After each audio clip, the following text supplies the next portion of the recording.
Nous aussi, nous voulons gouverner. Le pouvoir s'obtient dans un rapport de force et se conserve dans un rapport d'intelligence, dit-on.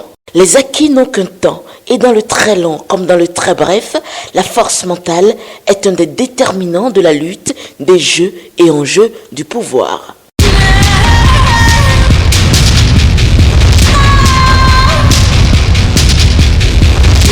J'ai commencé à arrêter de me faire des illusions. J'ai compris qu'on n'avait plus aucun moyen. J'ai anticipé parce qu'il fallait amortir le choc psychologique. C'était un grand film tourné sous nos yeux dans lequel nous, spectateurs, jouons aux figurants.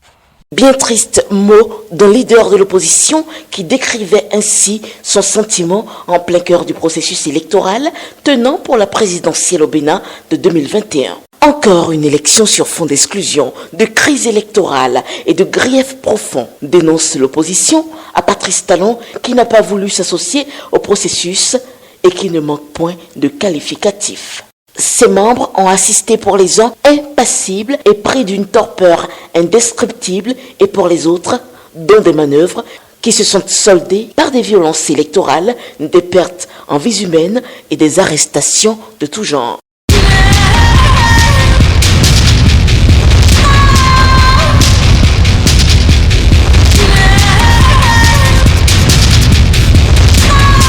Comment est-ce qu'on se sent ou quel ressenti quand on n'est pas impliqué comme on voudrait alors qu'on aspire à la chose politique? Activistes, jeunes militants politiques qui répondent à notre question et nous disent à quoi ils ont passé tout leur temps. Pour être franc, je me sens très mal parce que ce qui se passe, ce n'est pas une élection mais plutôt une nomination. Il faut se dire la vérité. Ce qui se passe, ce n'est pas une élection. Nous avons assisté à une nomination en 2019, en 2020 et en 2021. Nous voulons aussi assister à une nomination. Pour toute personne éprise de paix et de justice, on doit s'offusquer.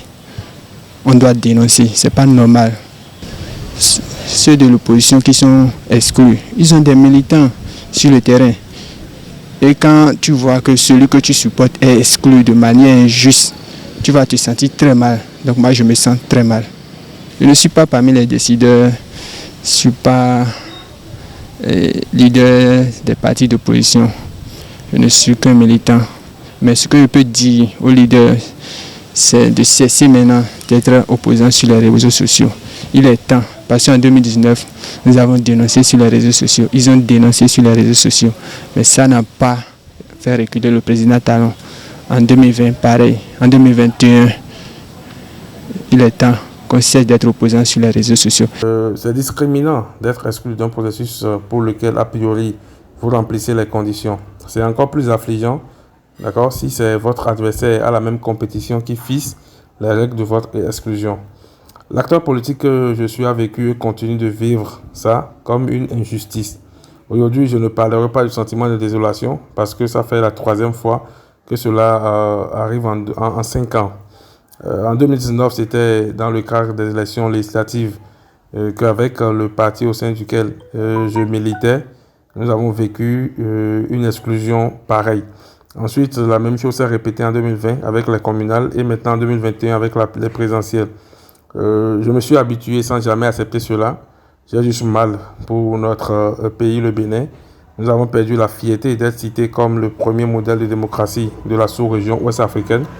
Désormais, nous travaillons, d'accord, et nous travaillons pour restaurer notre pays, notre modèle démocratique et nos acquis démocratiques. Quand vous rentrez dans la ville, vous voyez que les gens sont vraiment désolés. Comment on peut comprendre qu'on peut exclure une première fois pour les législatives, une seconde fois pour les communales, et encore on parle d'élection présidentielle, s'il vous plaît. Élection présidentielle et on exclut encore. On trouve que les candidats de l'opposition n'ont pas pu avoir le parrainage nécessaire, les candidats ainsi de suite. Et on se trouve des opposants. Et même eux, ceux-là qu'on a appelés opposants, vous ne les voyez même pas sur le terrain. Vous voyez ce qu'est devenu le Bénin. Donc nous vivons très mal cette exclusion. Et tout notre temps aujourd'hui, qu'est-ce que nous faisons de notre temps? Nous essayons de remobiliser nos troupes, nous essayons de resserrer les rangs, nous essayons de communiquer avec nos militants parce que ces genres de situations très souvent découragent les militants, découragent les camarades. Et nous n'avons pas droit à l'erreur, nous nous organisons, nous remobilisons la troupe afin que les gens sachent que non, c'est vrai qu'on nous a écartés, mais il y a plusieurs autres possibilités pour nous de nous organiser afin de faire valoir notre droit, pour que nous soyons au rendez-vous de l'histoire d'une manière ou d'une autre. Nous travaillerons désormais pour avoir des institutions assez fortes pour imposer la loi à tout individu, à tout homme aussi riche, qu'il soit ou aussi fort qu'il soit, que ces institutions s'imposent à lui. Au leader de l'opposition béninoise, interrogé hors micro, c'est un sentiment qu'on ne décrit pas pour les uns et une exclusion encaissée et subie pour d'autres. Je n'étais plus engagé psychologiquement. J'ai été désintéressé très tôt. Je connaissais l'issue de tout ça. Le seul moment où, malgré nous, on a été impliqué, c'est quand il y a eu les tirs. On ne pouvait pas rester indifférent ni insensible. Sinon, le processus en lui-même n'avait aucun intérêt. Je ressens un sentiment particulier. Après ce nombre d'années d'expérience de la chose politique, on en vient à en cerner la responsabilité d'être de plein pied dans un jeu et accomplir son devoir civique pour marquer son opposition et un engagement. C'était triste pour moi et très bizarre. Sur un boulevard même libre, quand on file trop fort, on risque de se tuer. On est là et on observe. Ils finiront par entrer dans le décor, va conclure, très optimiste, ce responsable d'un parti politique d'opposition. Coup de force politique, bradage de la démocratie politique, les mots, même forts, n'ont été d'aucun impact sur le déroulé du processus électoral, comme tant pour la présidentielle de 2021 et les opposants radicaux au pouvoir de Patrice Talon, bon gré mal gré, devront attendre 2023 pour espérer réintégrer la dynamique électorale et pouvoir ressentir à nouveau la satisfaction de peser de tout leur poids dans le choix du mode de gouvernance au Bénin.